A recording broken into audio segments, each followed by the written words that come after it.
So I've always been a small town boy, and not having really a bed or anything left from that. But, I always decided that, I would stand up and I would make a success of my life. I came home. My dad had gone look for work somewhere. My mother was living in a bachelor's flat. I was living on the stoop of the bachelor's flat. Come from nothing. It really makes you appreciate what you have. I realize in South Africa, there's a lot of people, hard times, but it can be done. It can be changed around. If you have the will and the want, you will change it around. Yeah. I don't know 10 bad people. Some people have done me in, but due to reason. You still live in the house that you got married in before your companies were successful. We've always had the house. It's home. I had a problem at school. I'd battled to learn. My wife she's the greatest woman there can be. My family is my life. And business is then, and then whatever comes after that. That was killing me as well, both my sons can drive a car extremely well. There's no greater love than the love of a grandpa. Oh, when they told me, it didn't hit home that badly. Come I tell you something. To be successful, you need to look successful. We have been blessed as a family and as a business. Morning guys, how's it? So I'm here with Deon from 4x4 Megaworld, Desert Products. I think it's a whole list of products that you guys have. It's not just one product. It's a lot of things on it. But we're here today to talk about the man behind it, not the brands, the actual person, man. I've been fortunate enough to sit one day with Deon at the CakeNet Expo, and the stories that you have to tell. I think you've accrued a wealth of knowledge and experiences in the time that you've been doing what you've been doing. So we're going to start at the bottom. Where did you grow up, Deon? So basically my whole life I've been in Klerksdorp. So my school life, we turned up in Klerksdorp when I was in grade 2, I think. And, it's my hometown. So Klerksdorp's thing, I was born in Allowal North. Mm-hmm. So I've always been a small town boy. From there, as family, we went to Hartswater. My dad was in the motor business. And in the end, we turned up in Klerksdorp, and that's where I've stayed, and it's where I've made my home. So your dad was in the motor business, yeah, and is that what got you into cars and vehicles? Yeah, so, we were always, my dad was an outdoorsman. He was keen on fishing, and we camped a lot. I can remember Series 1 Land Rover with a V8 in, and then a Series 2 Land Rover. I can remember FJ45s, the first ones coming out as a kid, and my dad selling them. So yes, we've always been in four-wheel drives and stuff like that. I remember him buying a Chev Nomad, which he gave to me a little bit further on the line, and it was like my first outdoor car was my own. So I come from that type from outdoor life. So you grew up in the outdoor life, and that's what sparked the interest in the outdoor life, and always wanting to. Exactly. And I can, my mother just passed away a couple of weeks ago, but she always just tell the story of when I used to play in the workshops at Curry Motors in Hartswater, and I used to have a little four-wheel drive and stuff like that. And I always said I wanted to be a fiddler, and by meaning being a fiddler, I wanted to become a mechanic.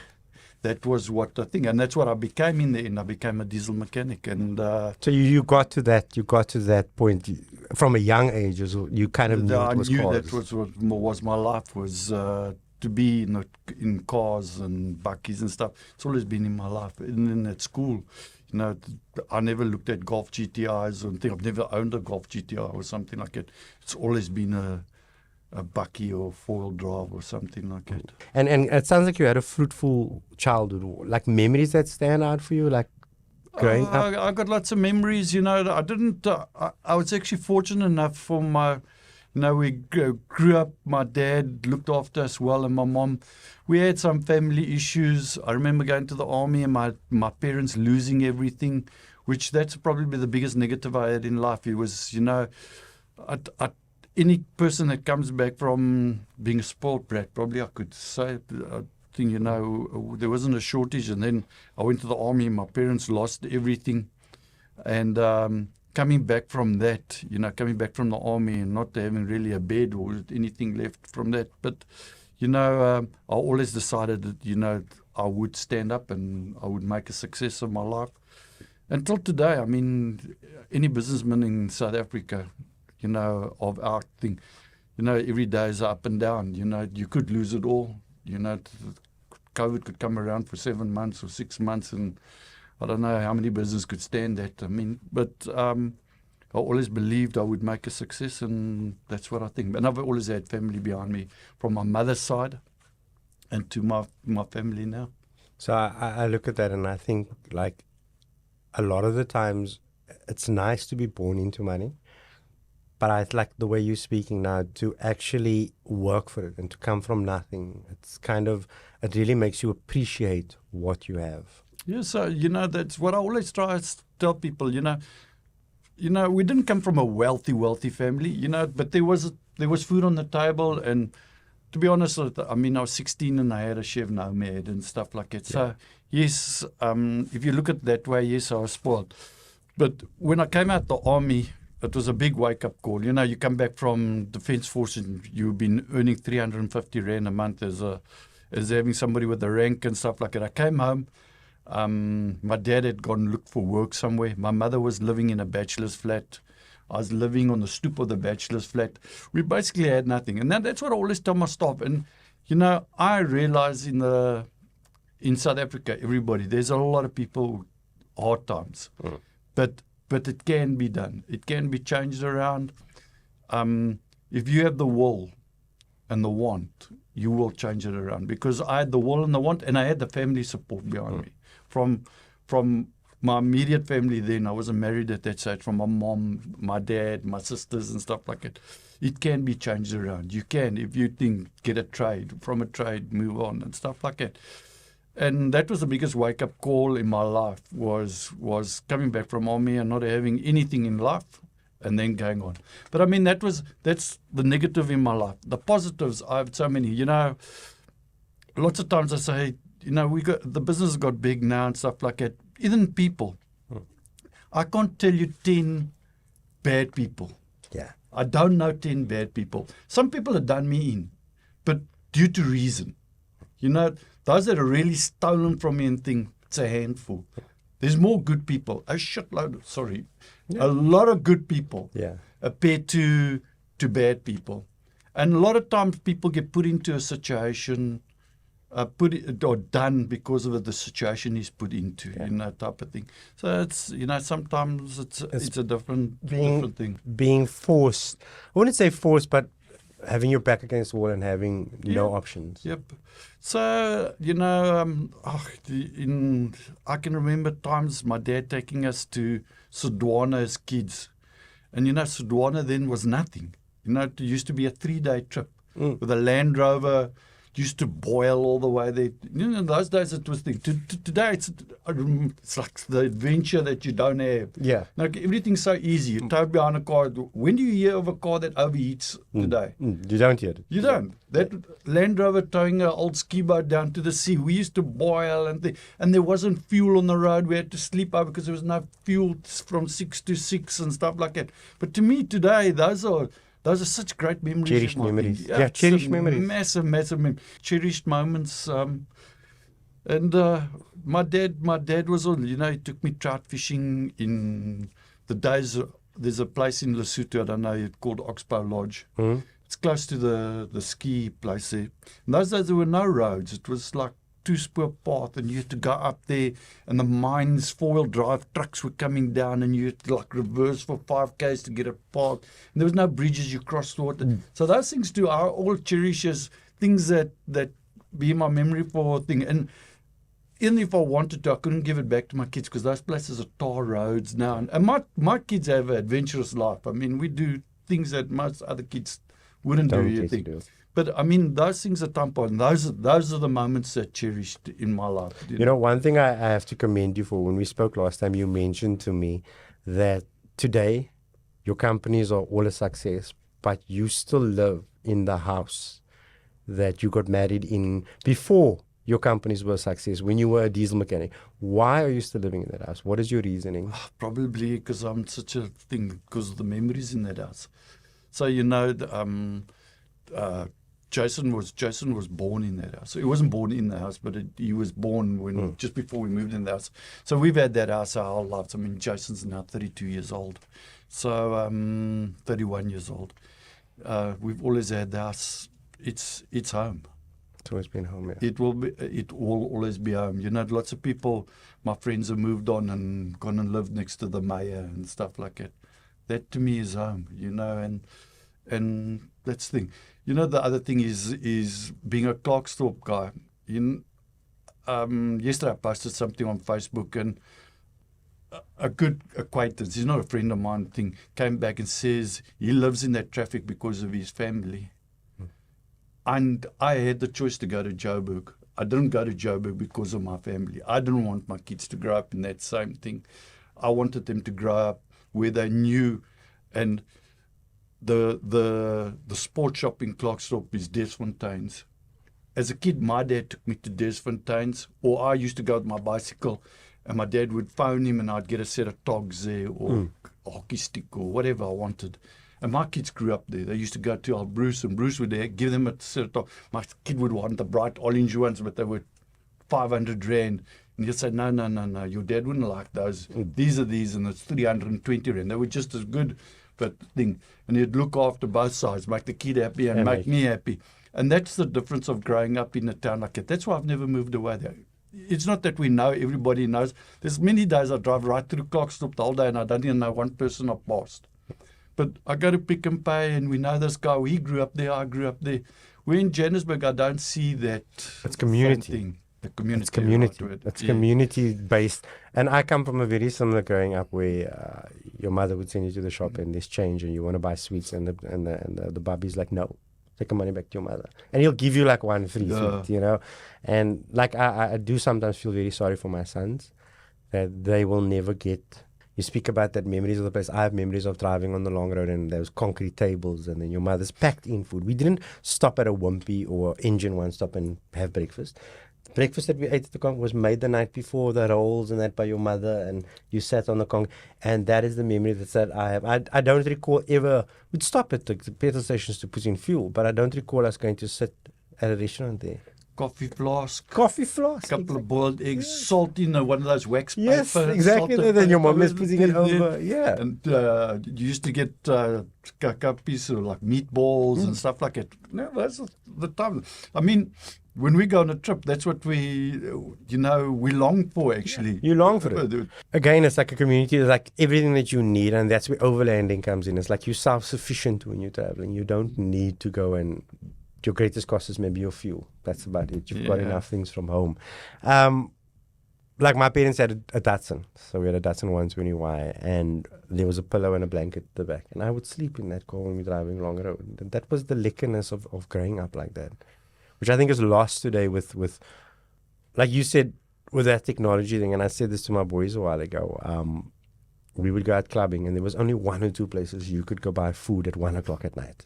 And those places were famous in Cape Town. You had Golden Dish and Boner because you come out of a club at 2 o'clock in the morning. Now you've got 24-hour McDonald's, 24-hour petrol stations. So the kids don't have, it was almost like the whole Cape Town descended on these two places after the club. So you got to know people and meet people. Now you can leave the club in 5 minutes later, there's a Wild Bean or there's a McDonald's or there's a 24-hour this. So I think we don't have that anymore. It created adventure. Yeah, so I mean, between you and I, we got to accept that a lot of things have changed in life. I mean, my wife, I'll say that I like watching YouTube videos. It makes me relax watching people thinking places that I'd like to go to. And I always watch the kids sitting at the back with a screen playing a game. And I'm not saying it's wrong. The life has changed to what we say it is. But is that kid not missing all that experience? How did we keep busy? Yeah. If we didn't keep our mouth shut, you get a backhander. Exactly. So you used to watch out the window or play I Spy. And then you used to, you also think, because it was I Spy, see a cow, see what's the thing? You're looking. Yeah, You're looking. grasping. Yeah. Today, kids are watching a movie on a cartoon or The something. cars come like out that. with screens in the headrest. Yep, I saw the. I think the new Prada, the expensive one. I think it's got screens in the back and stuff like. So you know what's weird? When I started dating my girlfriend at that time, was my wife now, and we started hitting the long road as a couple, I knew the ways, I knew the routes, I knew how to get to Arniston, I knew how to get to Langebans, One Lagoon, because growing up, you sat in that car and you were 6, 7, but you knew the way because you had no distraction. But I mean, let's be honest, it's the technology has taken over. I mean, there's so many things that I'd love to know how to work myself now. But I'm still old-fashioned, you know. I've got my boys, sorting out my links on my car. I've got to get my boys to come and help me. All I know is to connect it to Bluetooth. Yeah. From there, I don't know how to get it updated and stuff like that. Look, I think you have to stay abreast with it. You can't get, otherwise you're going to get very quickly left behind. But I think you also need to not make it the bane of your existence, that everything in your life is orientated around it. So this might maybe not be so good for business, but I'll tell you something. You know, when I started my side of it, look, I'm not the starter of Megaworld. I didn't the initial thing. I was involved from the start, but I wasn't the initial brainwaver behind it. Colin was behind that. But we used to fit dual batteries. Now today, it is the best on the market, a red arc for a car. And that's not the thing. But we used to come right with a solenoid and a battery. Only years afterwards, I realized that the car's only charging, the car's battery is 55 amps. Doesn't matter if I put 90 amps into it. It's only going to be charging 50 amps. But we came right like that. You had your national lunar charging it with the thing, and now you go DC to DC, but back then it was solenoid. I know guys that didn't even have solenoid, right? They just had two batteries linked, and he would disconnect that battery. And if he forgets, and the next morning the car doesn't start. Model. Yeah, because he basically drained both batteries. So, you know, we came right, and we had, my parents had, as a kid, we had much bigger adventures, and we were places that there was nothing. Today I was riding, I dropped Dylan off at the airport, and I remember going to the airport the first time just after. There was nothing around the airport. I remember getting actually stuck because I took a shortcut over the pavement and getting stuck in this pavement because it was sea sand, you know, type of thing. So, you know. You talk about that, you're making me think of a memory growing up where fridges didn't exist for going out. My parents had a cooler box, and my dad had this very specific way that he would pack newspaper, then ice, then the stuff, then newspaper on top. And when you close it, you must make sure the newspaper is laying properly because it insulates. And it was a whole thing. It was like a procedure, and that worked. It worked. If he caught you in there, you get a backhander because every time you took the lid off, it would cause things. So the longer the lid stayed closed, the better. But I mean, that was going to the beach, throwing the cool drinks in the ocean or the watermelon so that it can stay cold. You know, that now I've got 2 2 fridges, 2 90-liter fridges. I don't need to worry about anything. I can freeze, I can keep cold. So we're just a bit spoiled. What I wanted to ask you was, when you got into the diesel mechanic, was there something else that your parents wanted you to do, or was that the goal for you? They were always supportive of things. I think they knew because at school age, I'd raced off-road bikes, and I was mechanically minded. I had a role model, a guy called Yuri Human. He's passed away, but now he actually taught me how to ride bikes. He taught me how to change pistons, you know, not gas flow. Those days we used to port the things. He taught me all that stuff, how to do a little gearbox on a motorbike. And that was my life. You know, I loved it. And probably my whole life I knew that was going to do. There was at a stage that I wanted to back out of it. I was in already, and then I wanted to leave. But it was due to, you know, I had a problem at school. I'd battled to learn. I've got to physically work with the thing to overlearn. For somebody to stand in front and talk about it, I can't get it in my mind. My mind wanders. You know, in today's, if you want to tell me something, make it short and simple. And let's get it done. Don't come with a long story about it, because halfway I'm starting to think about what's the thing. So that was my problem at school. And so I never had let's say, between girls and motorbikes, that's why I never went to university. Okay, so girls and motorbikes? Both. Girls and motorbikes, because that was my, you know, that's what I thought about. But I got mechanically minded. I got a job when I left school. So I had to work for 6 months before I went to the army because I was a June intake. But I always knew I wanted to work with my hands. And if somebody shows me something and tells me to do it, I probably get it 100% right. So that was good for me. Went to the army, came back, and I still had that support. My wife and I have been together since, I think I was in standard 8 or standard 9. She was in standard 6. Mm. So we've been married for 37 years, and we must have known each other for about 9 years before that. So we've been together for a long time. And at one stage, I felt that, I was never going to make money as a mechanic. Not degrading a mechanic or something. For a mechanic, I'll tell you, I probably had issues about it because I wouldn't even go to the bank dressed in my overall. Because it felt always as if somebody... And today, it felt that they felt... It felt... You were judged. Yeah, it felt as if I was judged. And today, a mechanic probably is well paid. Today, you need to be engineered to work on a car and stuff like that. I just think it was something in my head, and that made me nearly drop it. And then in the end, I've always worked for good people. Maybe I didn't think so when I worked for them. But if I'm looking back now today, the one taught me a lot. And the one gave me an opportunity of a lifetime. Even though I might have got a kick on the arse, but they gave me the opportunity in life. And when I started as a diesel mechanic on my private thing, that was the deciding, I'd gone the right way. Until today, I love working on cars. Over the weekend, I was underneath my own cruiser and I was fiddling and fixing stuff like that. Okay, it's a little bit difficult at my age now to get into funny places, and I get worked up pretty fast, spinners fly quickly. But I did enjoy it, and I still enjoy fixing things if it's simple enough. But a lot of things have moved on that I don't understand anymore. And valve setting and stuff like that. Today there's hardly any new cars you set tappets anymore. It's all electronic. You don't set plugs, nothing. So that's the thing. So that's why I think both you and I, we have gravitated to, I've got a 1993 Cruiser because that is still the era of a car that I can, as a carburetor, I can work on. I look at my newer cars, I can't do nothing on that car. That comes go into a dealership, they plug it in, and they don't repair, they replace. Yeah. That's exactly what they do today. So, to get back to your question, yeah, I always had support from my parents and my wife, because by the time these decisions were made, Beverly and I were together already.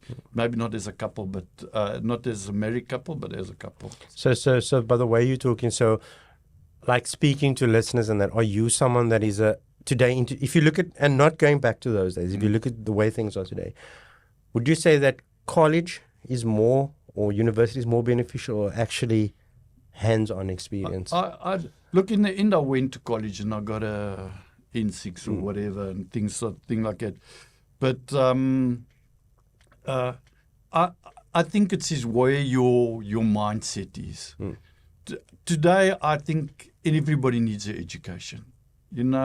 For a kid to leave matric today, unless you computer orientated and stuff, and you can get a job in thing, is you need to be educated further.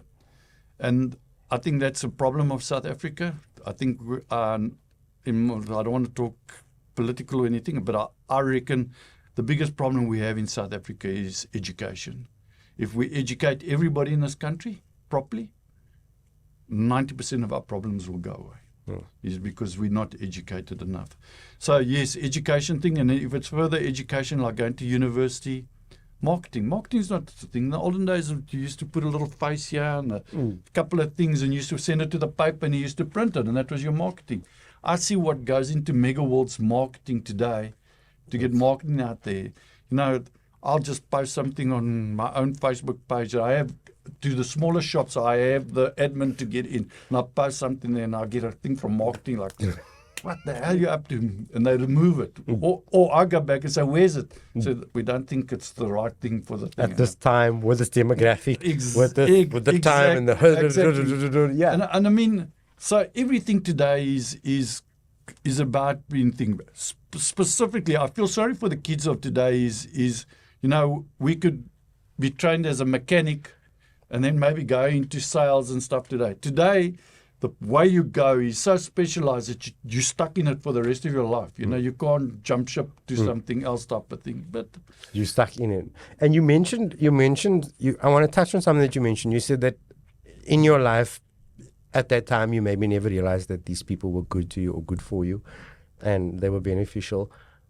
Have you had a mentor, or is there a person? We've all got somebody, and I mentioned this last week in an interview. We've all got someone that somewhere along the line said maybe something or did something for us that they felt was insignificant, but it changed the trajectory of your life, or it changed the way you thought about things. Who's that person for you? Or what is that memory? So I had like I said, there was this guy that I met. He was much older than I am. He must have been at least 13 years older than I was. He had a family already. I met him when I was in about standard 7. And I met him by mistake. My dad bought me a YZ125 water-cooled bike. And nobody told me how the thing. And then I seized this bike. And he helped me rebuild it and stuff like that. So he was my mentor in something that I was interested in. And he was a really good person. He helped everybody. He had a short temper, exactly the same as I have. Yeah. So a mentor in that way of not somebody being in the family, that Yuri was my mentor, and he helped me a lot. My dad, I can never say he was an excellent businessman, but he always had good, you tell you a couple of things that made sense. He always worked for Jewish-owned companies. And, they always had their own way. And let's be honest, if you want a good, successful business, look at a Jewish business. Yes, always. They have the things. And my dad always brought those things. He'd say, hey, Deon, slow down. Think this over. This is the type of thing we should have a look at or do it. The only thing he got wrong, he always told me, if you make the first 5 years of business, you make it for life. In the new economy of today, it's one bad decision and you could lose a thing. Yeah. I mean, I'm not embarrassed to say COVID was the biggest wake-up call I ever got in my life.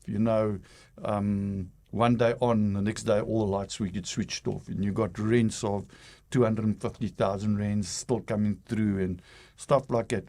Thank God that happened to the whole world. So everybody was a little bit lenient, the guys cut off the rent and things like that. So I think, that gave me the biggest fright of life is don't take everything for granted. Things can happen pretty quick. And we spoke about this outside of the podcast earlier on, that I think COVID has really changed the mindset of the way people value their time, the way people look at their jobs now, the way everybody's just changed the way they think. And it's brought a lot of families closer. Well, I definitely. I mean, if there's any outdoor shop that says something different, after COVID was the greatest thing for outdoor business. I mean, it boomed. I mean, that boom has turned around now, but it boomed. And everybody, families got closer. People wanted to get out, stuff like that. So it was a eye-opening in many, many ways.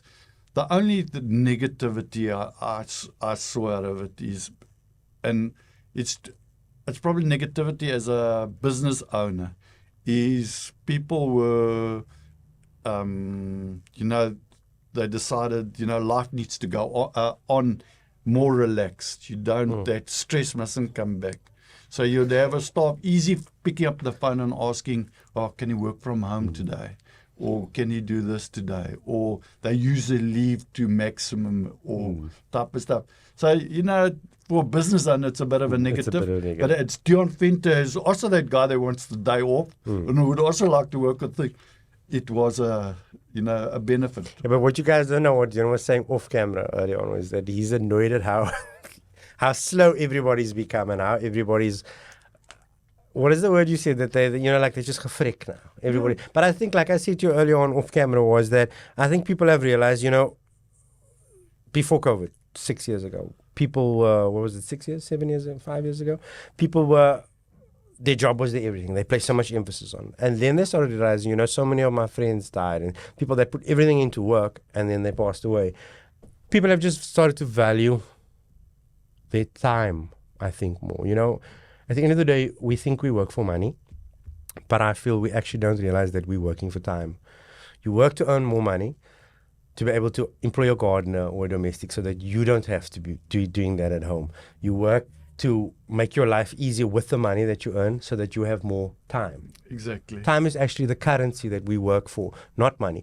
We use the money to give ourselves more time. Well, that I try and always, even my sons are young, you can always ask them, I always say to them, there's only one thing you can't buy with money. Time. It's time. You can't buy it.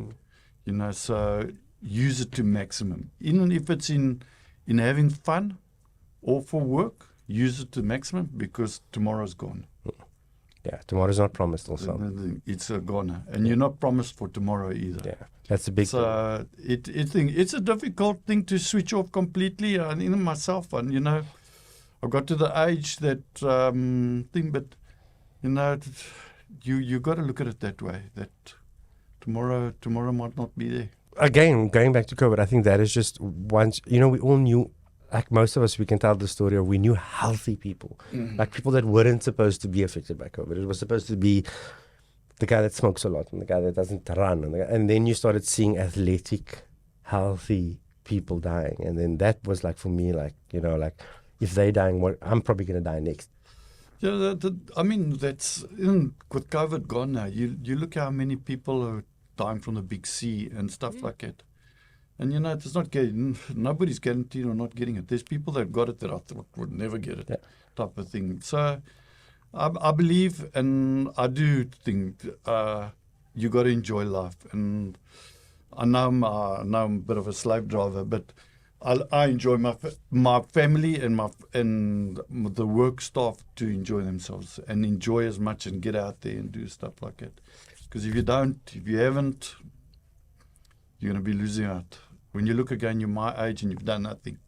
But I think that's a good thing also with the brand that you're in. You're able to really see that people are enjoying their lives. It must be a fruitful thing also on your side too. Well, you know, lots of times we chat about stuff and retirement and shit like that. I would never retire because every guy walking into our shop is a guy that's on his way on holiday or coming back from holiday. He has such a story to be told. And, you know, you get characters that come and tell the story. And it makes work things. So we live in the outdoor lifestyle business. It's the greatest business there is. Yes, it can get tough and there's not, you know, you sell 10 cars and you make R1 million. There you got to sell 24,000 things to make R1 million type of thing. So it's a difficult business, but we're in the right business, and you get invited to this and you get invited to that. And unfortunately, the business got to a stage. I always say when we started the business, I got out more than now, when we can afford to go out. And you're involved in their memories, man. You know, you're actually very instrumental. I think the vehicle purchases, yes, it's the big purchase, but I think that the kitting the vehicle, the getting ready, you know, everybody sits, all of us, we sit before we're going to embark on a trip or a long trip or whatever it is, and you plan what you need, what you're shorting, how you're going to pack it, and you guys are involved in that.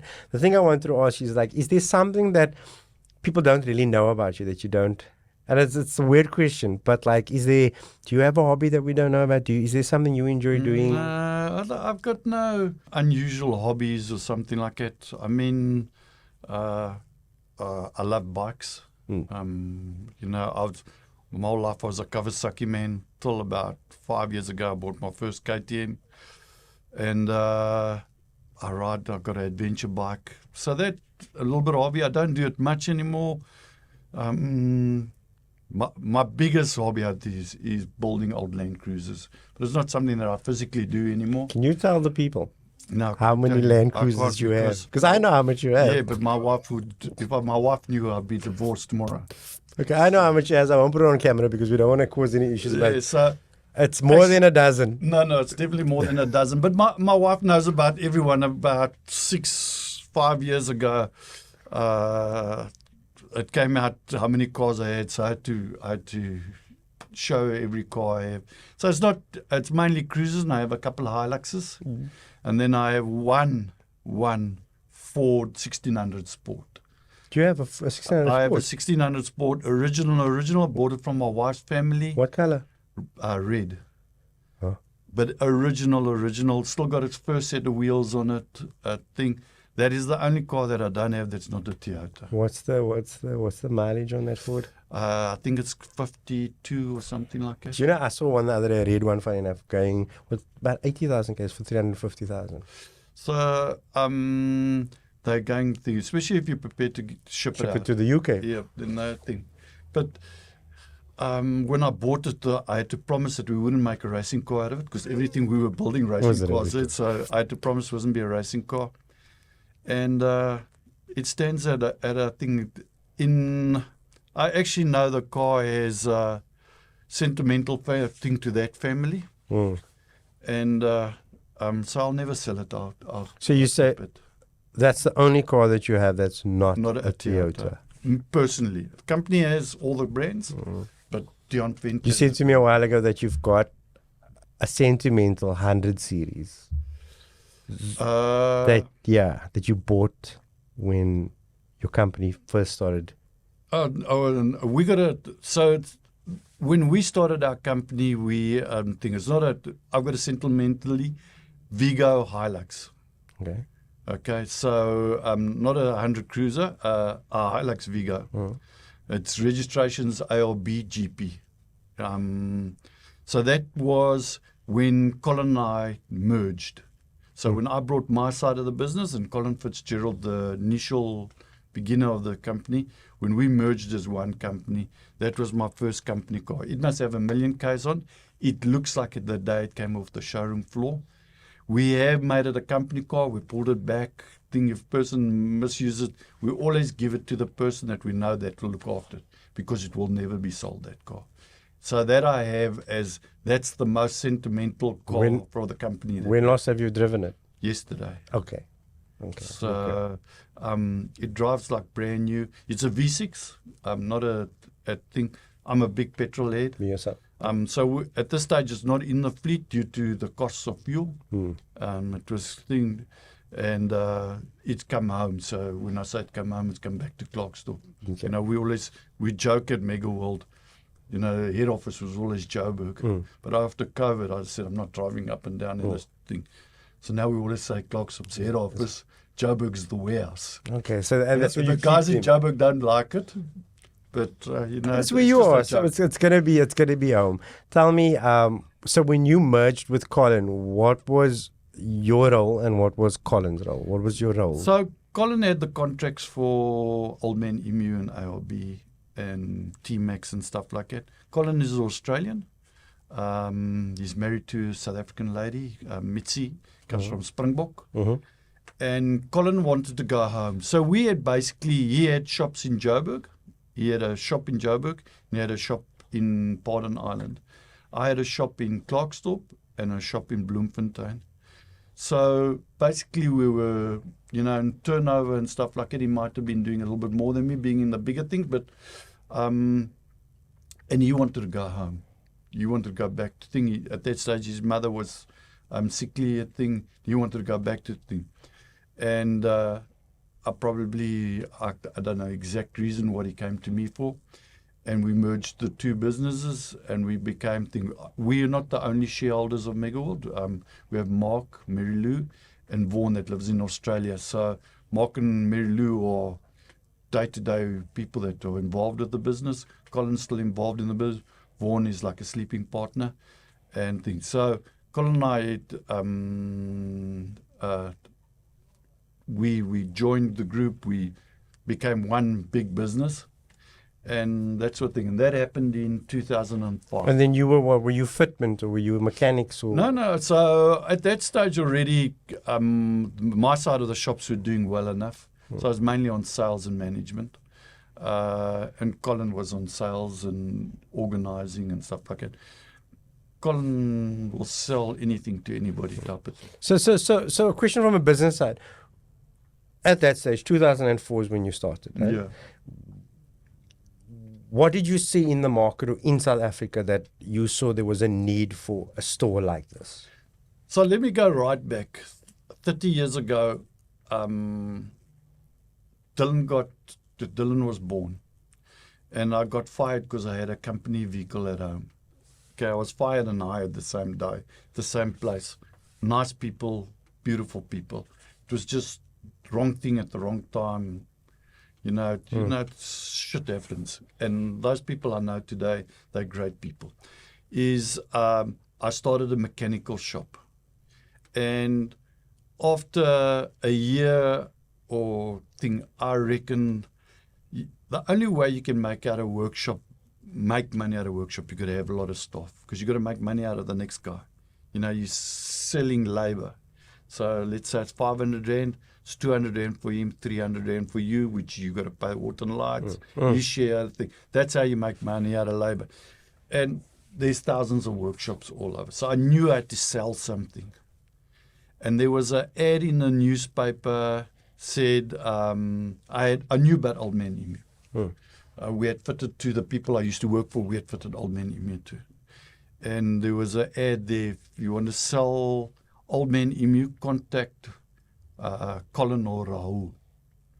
And I picked up the phone, and a guy called Billy Moodley picked up the phone. And I spoke to him and I told him what I think.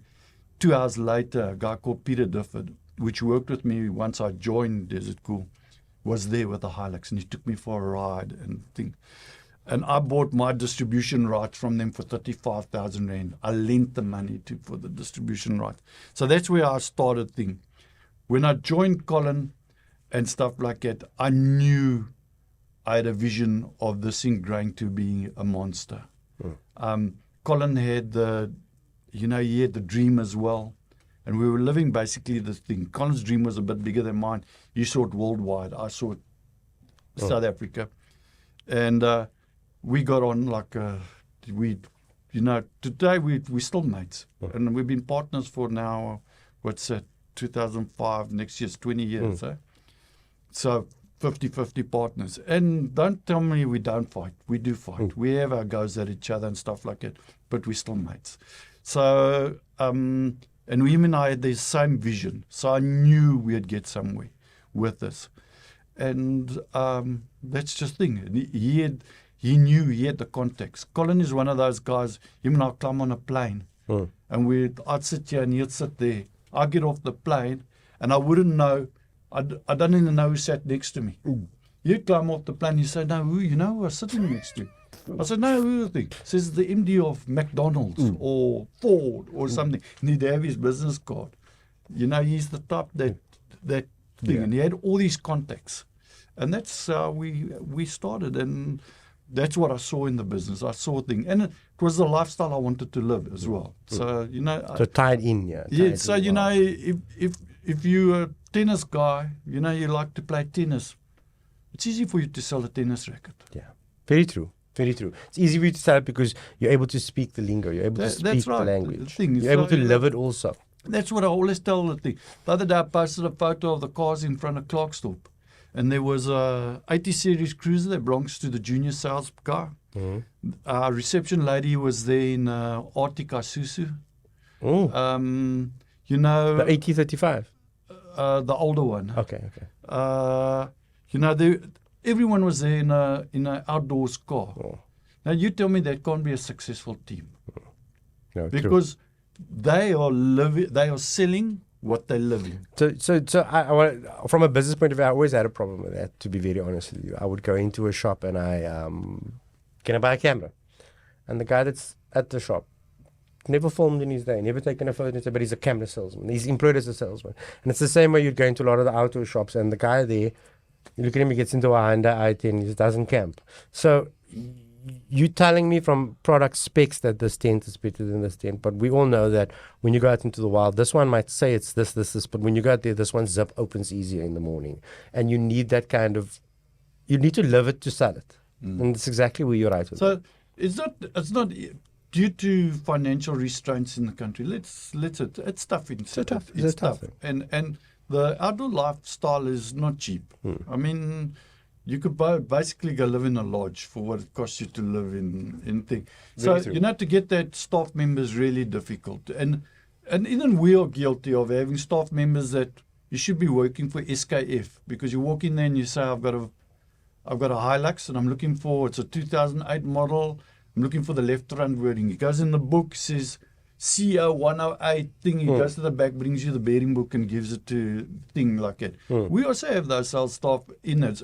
So we know we are guilty to this thing, because there aren't that many people coming through life that can afford to live the lifestyle. So, you know, camping was always the thing. It was like a shame, you know, those people can't afford to stay in a bed and breakfast, or can't afford to stay in a hotel, right? No, you always thought like camping was not for the people that couldn't afford the hotels and the views, and they would also want, a shame, they also want to get out. You know, when we were first dating and early married, we only stayed in chalets and bed and breakfast, and camping was for the people that couldn't afford the nicer things.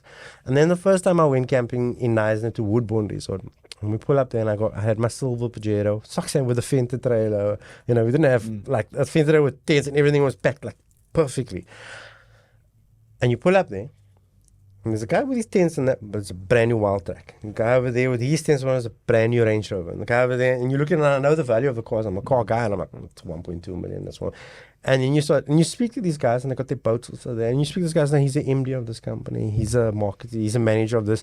These are not people that can't afford to stay in Pazula, in Neisner. They are camping by choice. They want to live in the outdoors.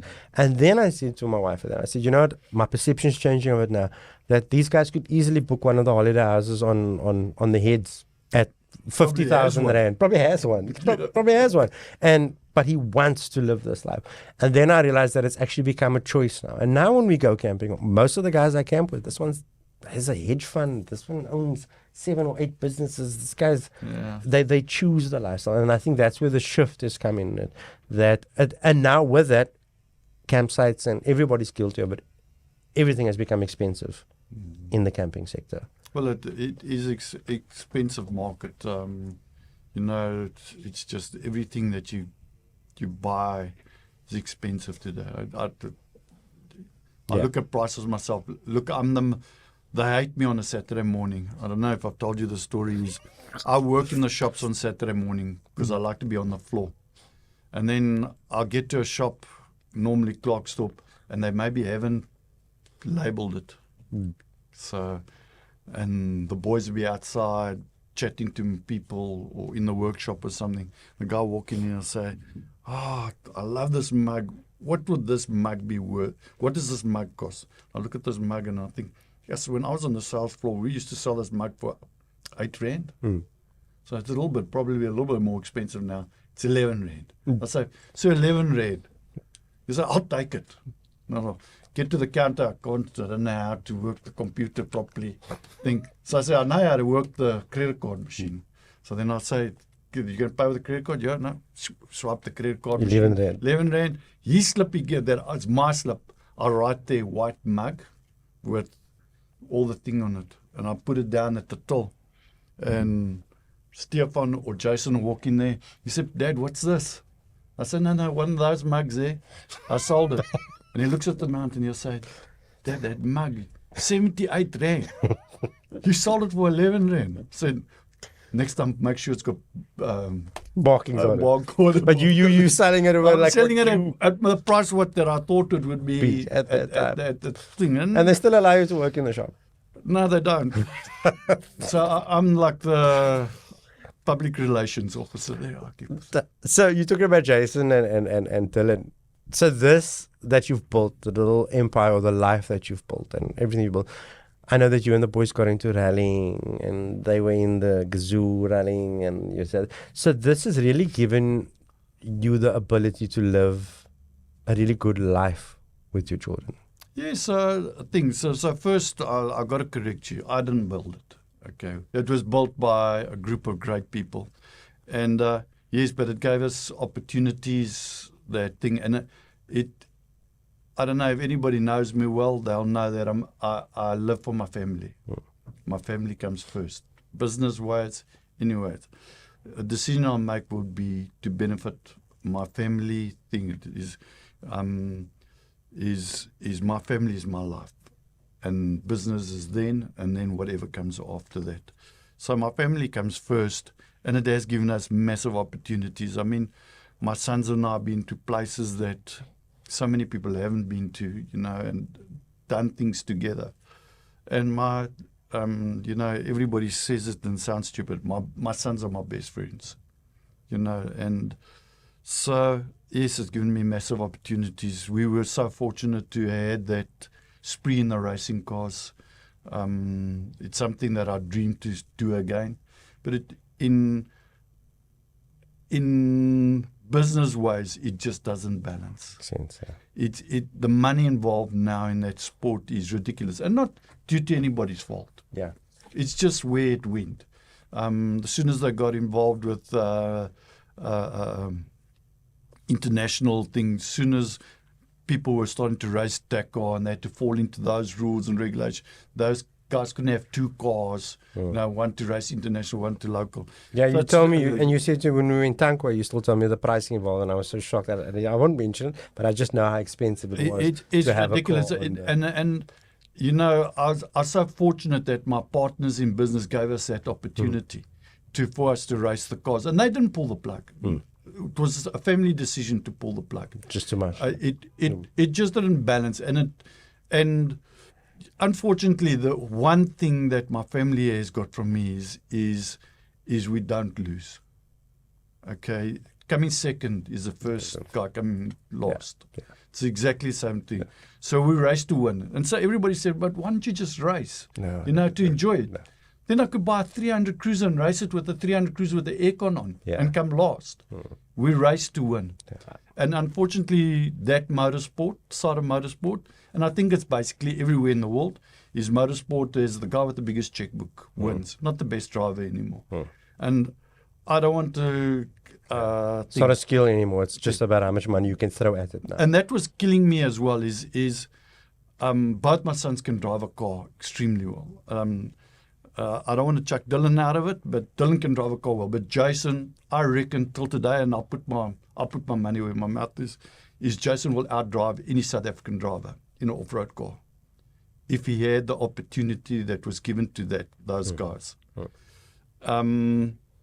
But we had a great time.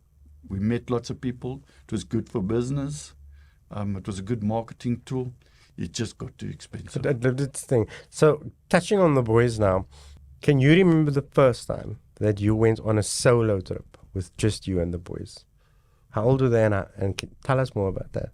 Are you talking from baby size? No, I mean like the time, like you said, now they're your best friends, right? Yeah. So there comes the time, I've got 3 sons, and 2 of them are, one's 20, one's 18.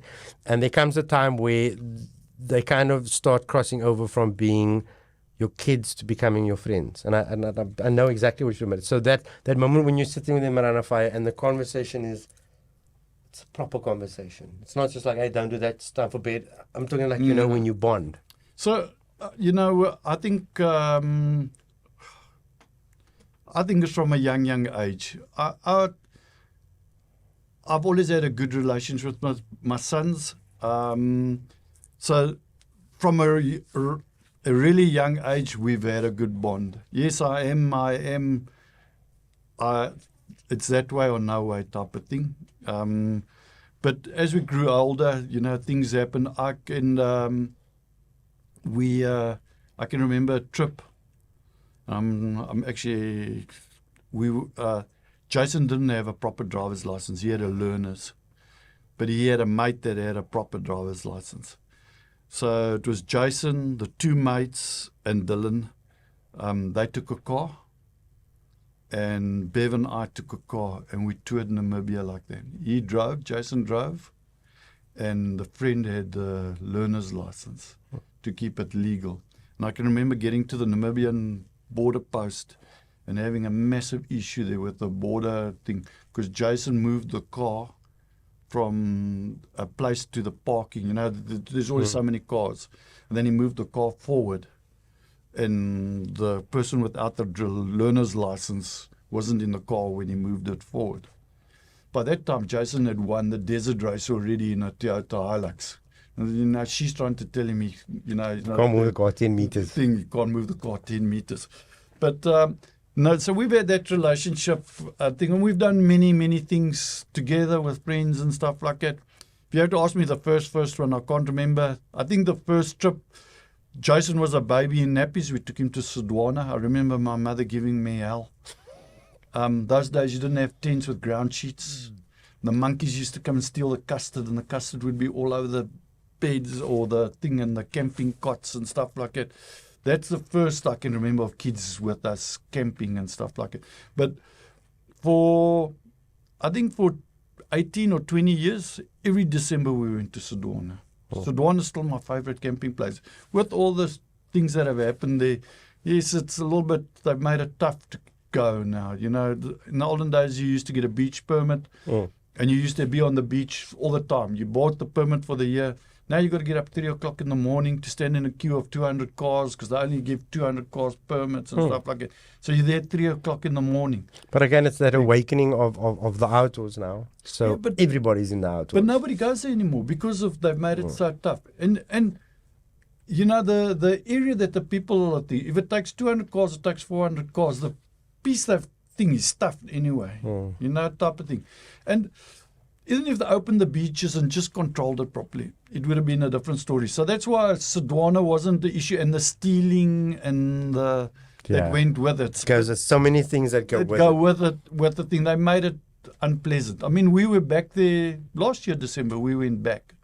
But we chaletted this time. But it's still the holiday feeling. It's still the best holiday feeling. You swim in water that's warm. People are all exactly friendly and stuff like that. Everybody's there with the same But still, reason. 3 o'clock in the morning, you got to be. One of us got to be there to get a beach permit. If you want to take two cars have got to go down. You can't drive down in one car and buy two permits. Each car's got to go with. So now there's 2 cars down there. So you know what? It's not worth it anymore. So going on to the boys, I know I'm talking a lot about the boys, but I want to say something to you. We spoke about this briefly at the expo. I believe a man's legacy, right? It's not the money he leaves behind, and it's not the things and the businesses. It's the values that he instills in his children. And I've had the privilege enough to meet Jason and spend time with Jason and with Dylan.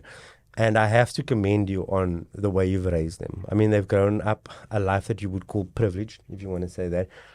But they're both very humble boys. You know, there's many boys that are in their situation, not even as great of a situation, they walk around with a bit of air at them. And I look at the boys, I mean, if you don't know and you walk onto a Megaworld stand at an expo, you will think Dylan's one of the boys that just work there because he's hanging on everybody and he's, you stand and you feel a pinch on your shoulder and it's Dylan. And I have to tell you, you've done a really excellent job. And to ask you on that, what can you say is the values and the models that you have made sure that you have left with them to make them the men that they are? Okay, so the first thing their mother's been a big influence in it. I mean, Bev is a star. My wife, she'd go to work with any type of car. Money, she's not worried about money. Money is the family life. That is the most important thing to my wife. So my wife is the most important part of that thing. Is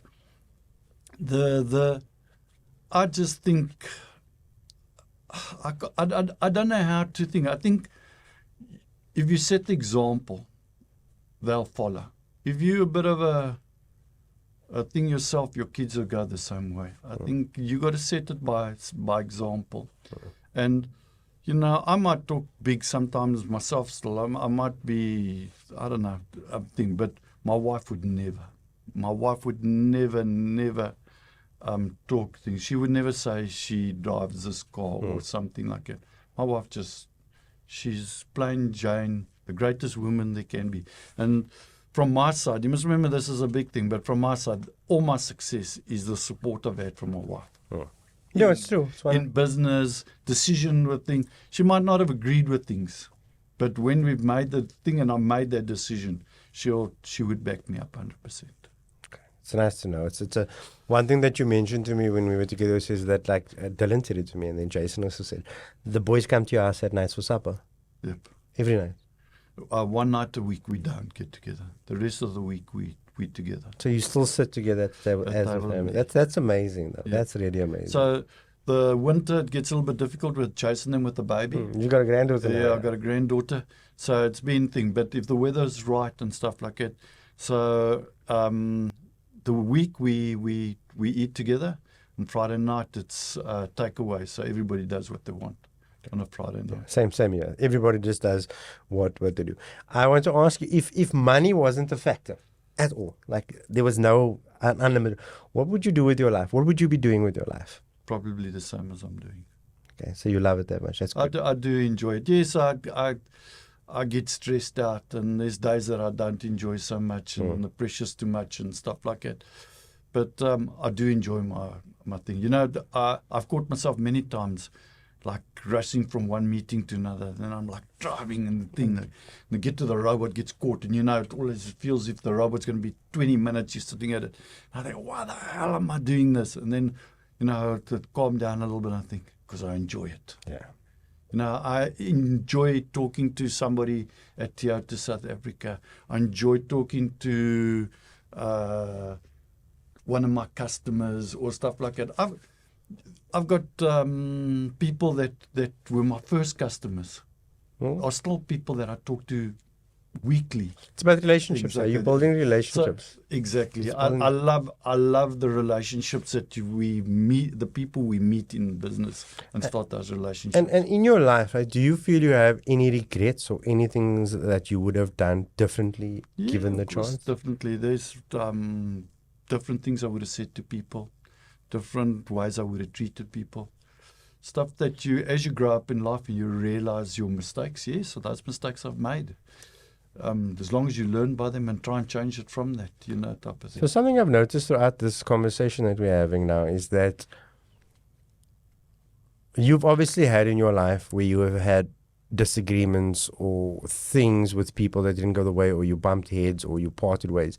But one thing I picked up in this conversation is that you don't see the negative in that. You see how you've learnt in your life from that. Or, you know, like you said to me early on, you know, at that time I felt that person was the worst person in the world, or he was wrong. But now with the maturity and the insight, you're very forgiving towards people. That's something that I have to. One thing I don't want to blow thing. That is, I'm forgiving.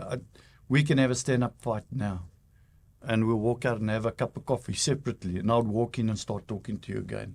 I don't hold grudges. I don't.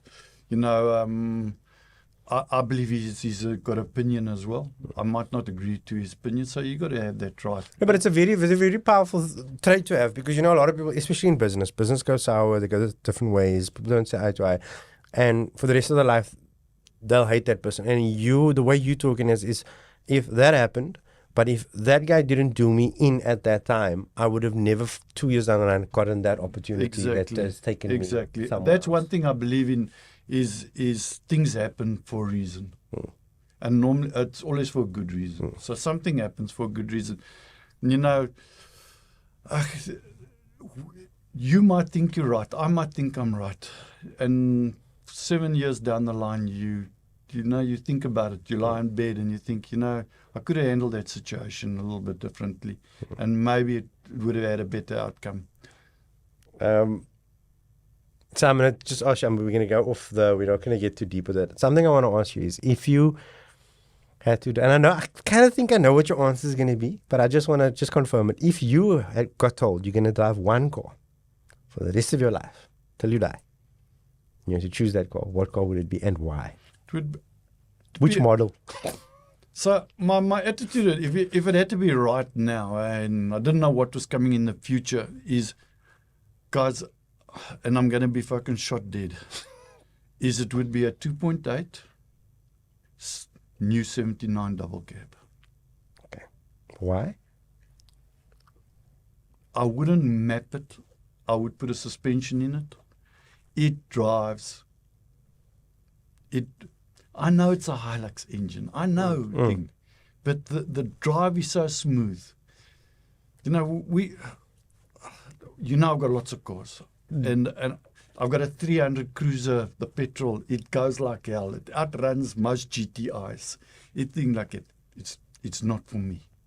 When I'm in that car, that Land Cruiser. So first, just the Land Cruiser part. When I'm in that double cab Land Cruiser, I'm living the life. My legs up here next to the 4-wheel drive thing. I hear guys moan, they such shit thing. It's like a dream for me. I'll go anywhere with that car. I feel I'm living the life that I want to live when I'm in that car. The V8s, yes, they sound like beasts and stuff.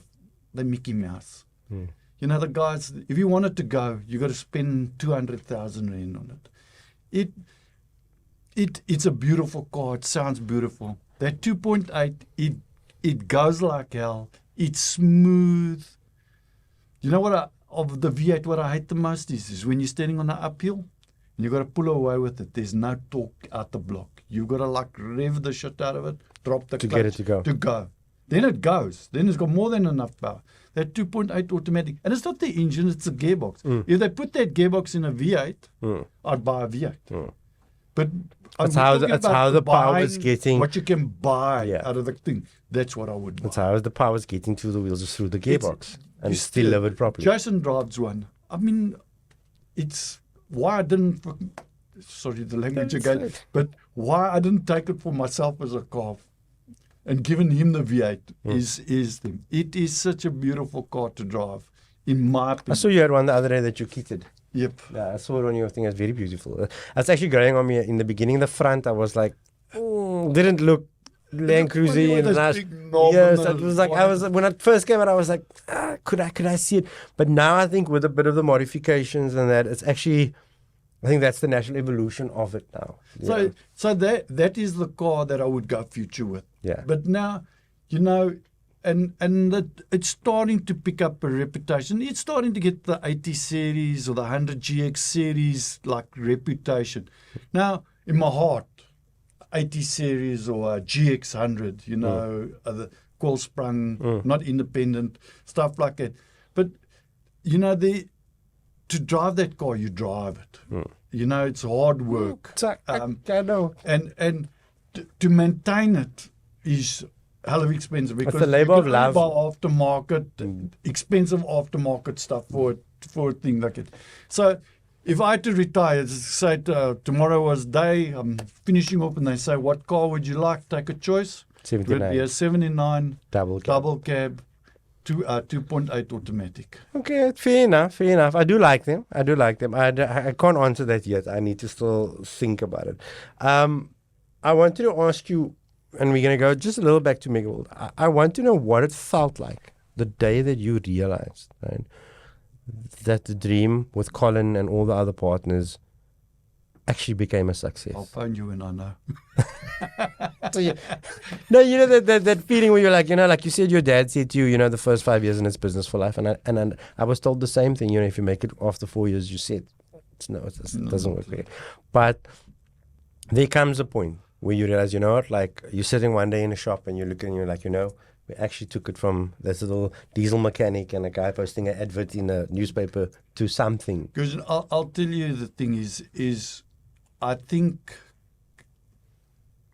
our team, and when I'm talking about that team, I'm talking about the people, Mary Lou, Mark, Colin, myself, okay, my two boys, and we haven't reached that dream yet. I cannot tell you that answer because every day we think of something more, how we can grow this business or do that, but we haven't achieved that dream yet. The dream is still bigger. So you're always chasing. That also keeps you on your toes. So our dream is thing, and so I can never tell you that we've made it because we haven't got there yet. Okay. Fair enough. So now that you've got this, and I know, like again, you've got your partners in that, but you know, you're going to pass down what is your ownership and that to your sons. And you said, you know, you came back from the army and your dad had lost everything and you slept on the bed, you slept on the stoop. And how does it feel as a father now to be able to one day give them the life that you're going to be able to give them? And I know I'm not talking mansions, I'm talking just about you. I know exactly what the thing is. It's a difficult thing. You know, I don't know. I'm not giving them anything. I'm not really giving them anything because my sons have been part of my success. So they've worked for that success. You know, I know how it goes at work. They say, oh, you know, it's the boss's son, you know, he did it. Because what my son has done for himself, both of them, is more than what I could have done. You know, the thing. So, yes, one day we'll sign those shares over, or the trust to be their trust or something.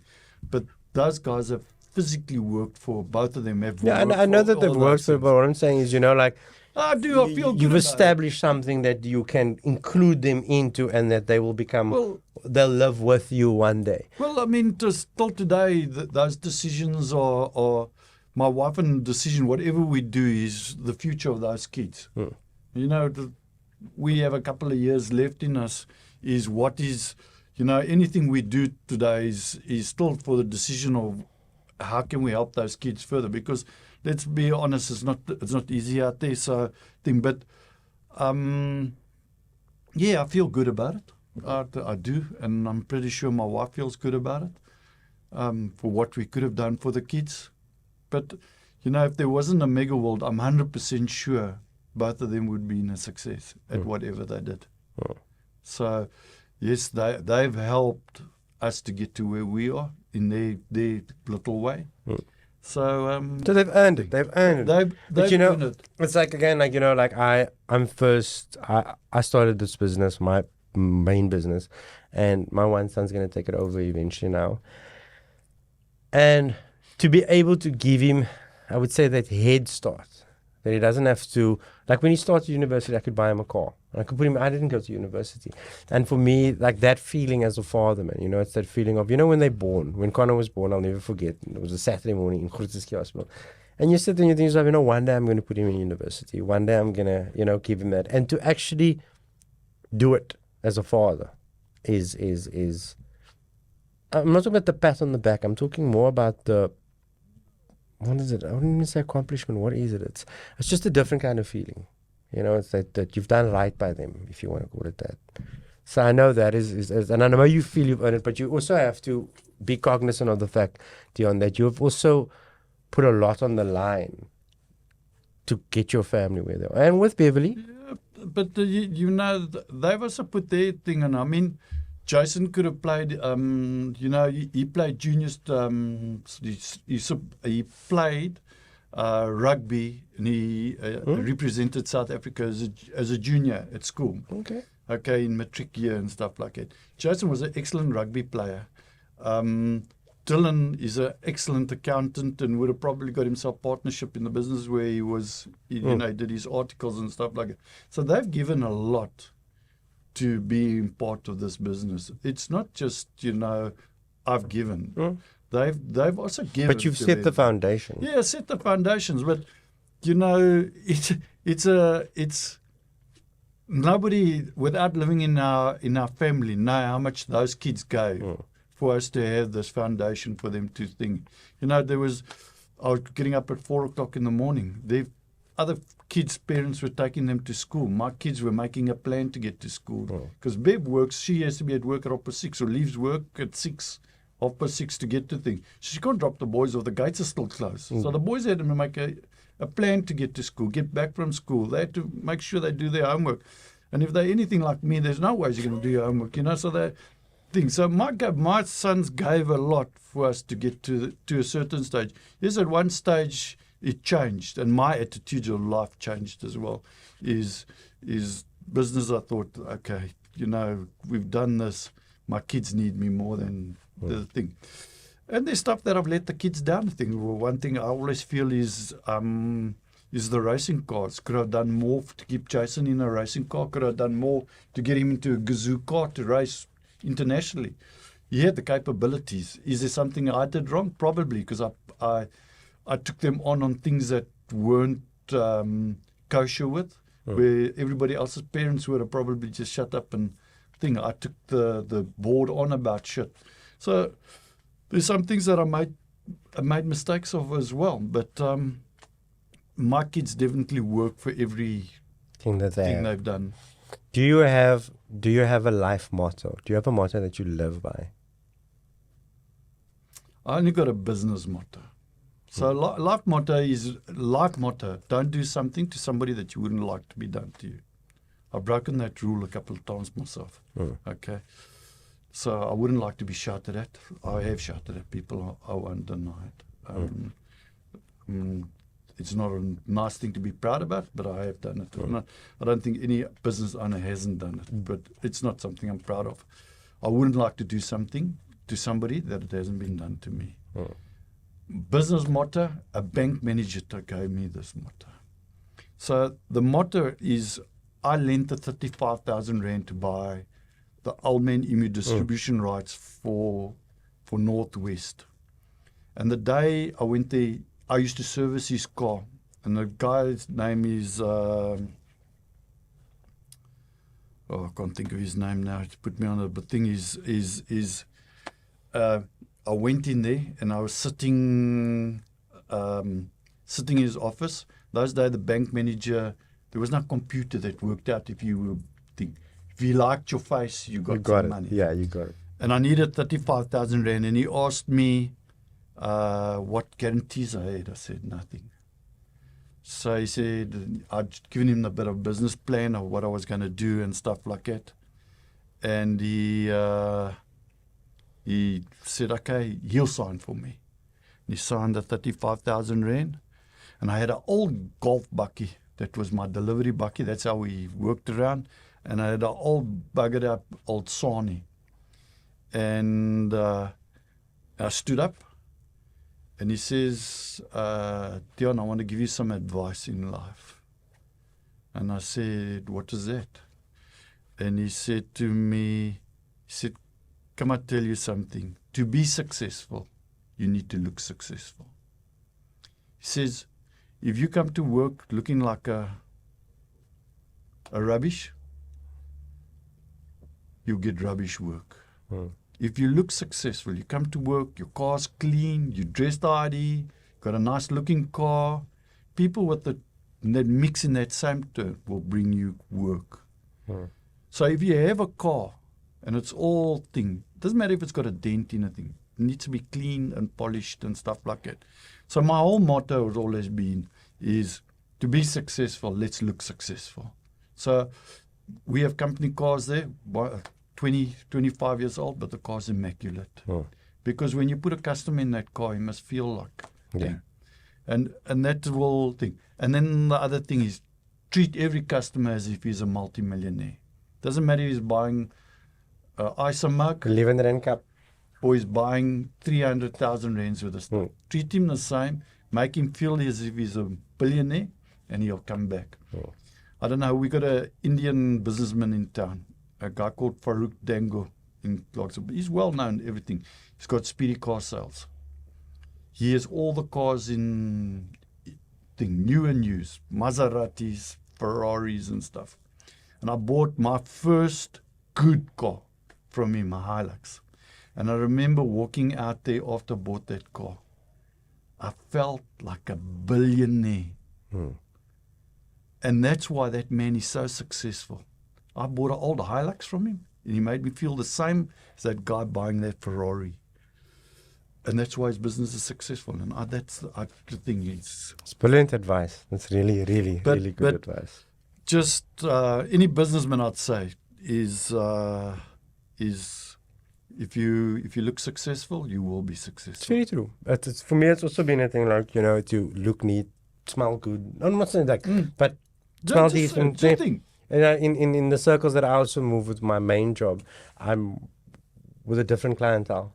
I can't come in there with smelling of grease or whatever, and like you don't know who you're dealing with today. There's times that I'm dealing with very high profile clients, and there's times I'm dealing with the builder or the welder, but you don't know what it is. And you kind of command that respect, if you want to call it that way, when you walk into a place or someone walks into your establishment and it looks the part. And that's one thing I'll talk about on the expos. When you look at all the expos, and I've been to a lot of them, I've been to the Joburg, the Durban ones, and that you guys stand always looks like, right, that's it. That's the Manier stand now. You got the other stands, they're nice, they're pretty, but you go there, it's like, you've got card machines, you got your, what was that we had at Cake Net? You had the Starset thing. It was to a Starlink. Starlink up, and it's, it looks at the show, and you got the van standing, and you look, people it looks premium. So now it's premium. They're going to sell premium products. So just a simple way of checking the thing is, you go down here to the waterfront, and you walk past restaurants, and there's 30 people sitting in that restaurant, and 100 people in this restaurant, and 2 in this restaurant. Which restaurant you going to look? Exactly. You're going to go for the one for 100 or the 30 people. There's something wrong. Something wrong with the people with 2. There must be something wrong with it. Exactly. So the last question I want to ask you is what's next for you? What's next on the cards? And I'm not talking business size. I'm talking, what is the future? So you see yourself? I've got a dream trip in my mind that I've set myself and it's simple. It's South African. It's no passports involved. So my dream trip, that's my dream, and it's a trip. You start at Byte Bridge at Messina, and you keep north against the borders on gravel road, no four-wheel driving. And I want to go and stay in those little farm guest houses and camping sites. And if there's a farmer he's missing his driver for the day, help him plow or ride the thing. No date to date. No, I have to be there thing. And have my friends and my family join me on pieces that they want to join. So that's a dream I have in my personal life. And I haven't even set my thing for retirement or anything like that. Yeah, some days when I'm upset and I think, no time to hand over. It's time. But you got a granddaughter now, so I think, there's a saying that I learned having kids. There's no greater love than the love of a grandparent. Oh, when they told me, it didn't hit home that badly. It was on Father's Day. They gave me a shirt saying something about being a grandfather. And when the Mila got born, we just call her Millie. When she got born, it didn't hit home. But as soon as there became a person in that baby, the smile, the stuff. So I'll tell you something. The other day, we love to go on a Sunday to have a brunch at Mug and Bean in Clarksville. So it's like the biggest thing in Clarksville, Mug and Bean. So I phone the boys and I tell them we're going to Mug and Bean. So we leave, we tell what time. And as we're going down the road, Jason pulls out in front of us with his car, and now we're riding behind them like this. And when Clarksville, the mall's out of town a bit. So it's a double highway. As he turns into the double highway, he goes in the right-hand lane. I shoot up left, and I go right next to them. And Mila's in the back seat, in her little seat. And she and she looks to the left, and she sees me, and she goes, Opie, Opie. And that face thing, that expression, you can't be bought with money. There's no thing is there. So she's my life. She's like the most important part, in our life. And another thing in our life, we've never had good. There's been no daughters. My wife has always had to sit with our shit of us men. Yeah. All of a sudden, there's a little girl in the house. So the only negative thing is now I sit on that. I'm that guy sitting in the mall on the little chair outside while my wife's shopping inside buying baby clothes. In there. But that's the thing with me. So I got 3 sons. Never been a girl. So my wife also, our dogs, the 3 dogs is boys. The snake is a boy. The parrot, I think, is a girl. So I said, dude, and I know, and I hope that I one day get a granddaughter. Oh, we were blessed. To get that feeling, because all my friends have daughters, all of them. So I see that bond with a girl to a man is different. But remember, like you said, you're best friends with the boys. I'm best friends with my boys. It's liquor, but it's not that bond. So look, my boys have got a thing. If there's trouble, they'll go to my wife. My wife she'll thing. But I do it. We race cars. Sunday mornings we get on our bikes and disappear and stuff like that. So now we have 2. Sunay is really part of our family. She's like my daughter, not my daughter-in-law. And we have Mila. And that's become a big part. And I'm so grateful for that, because now my wife has her side of the family as well.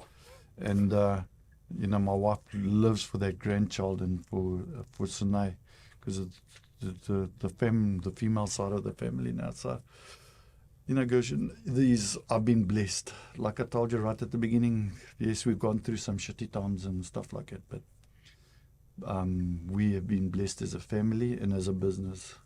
It's how you look at it. You get so many people. Like I believe I've never had a bad year. Bad things have happened to me every year. But at the end of the year, when I sit back, I don't focus on the bad things that's happened. I'm always like, but I did this, and I got to do this, and I never got to do. Where I know a lot of people that's like, it's the worst year ever. Can't wait for the next year. Oh, what a crap year.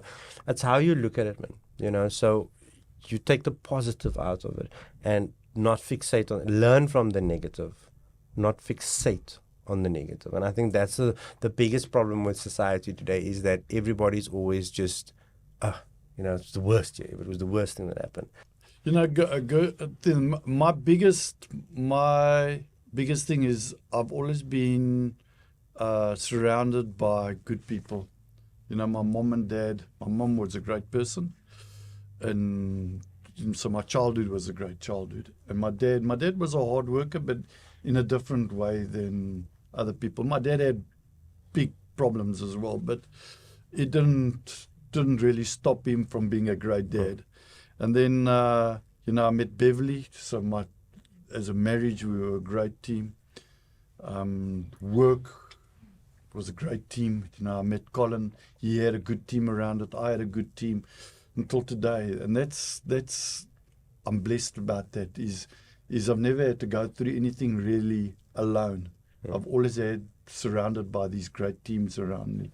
So that's been good for me. It sounds like you've had an amazing life, and I wish you all the best from strength to strength. I mean, every encounter that I've had with you, it's always been pleasant. It's never been. You're always positive, and that's one thing. You're always positive. I looked at you at the expo, and when every client is there, and you're jumping up. There's 10 salesmen there.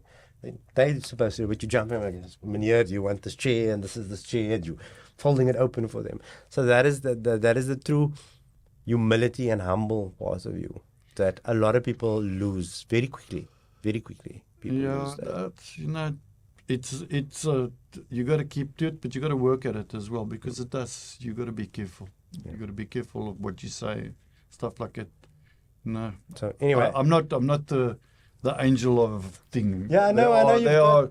There are things that I do wrong, and we're proud all of guilty of stuff like it. But thank you for your time, Deon. Thank you for everything. I really appreciate you taking the time. Deon flew down from Klerksdorp for business, and then we've scheduled it that he's here. So thank you for everything, and I wish you all the best. Send my regards to the kids, and we'll probably see each other on a gravel road somewhere. Sure. It's time. Okay. It's time.